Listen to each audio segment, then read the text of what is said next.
Aktivis malapetaka 15 Januari 1974 atau disebut dengan Malari, Hariman Siregar turut menghadiri pemakaman ex-Menteri Keuangan Rizal Ramli pada Kamis 4 Januari 2024. Pada kesempatan itu, Hariman turut mengungkap pesan terakhir yang disampaikan almarhum sebelum meninggal.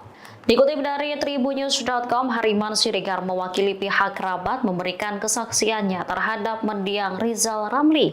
Dikatakannya, Rizal berharap Jokowi jatuh sebelum pemilu, namun tak dijelaskan makna kata jatuh tersebut.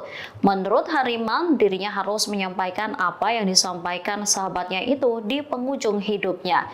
Kemudian, Hariman pun menyinggung testimoni Putri Rizal Ramli, Dita Putih, yang menceritakan pesan terakhir dari sahabat Rizal Ramli beberapa jam sebelum begawan ekonomi itu wafat, di mana sahabat Rizal Ramli mengatakan bahwa Indonesia akan baik-baik saja karena rakyatnya itu kuat.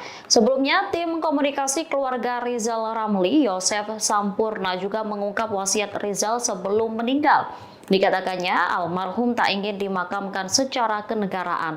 Alasannya, ekonom senior itu merasa dirinya seperti rakyat biasa dan dekat dengan semua orang.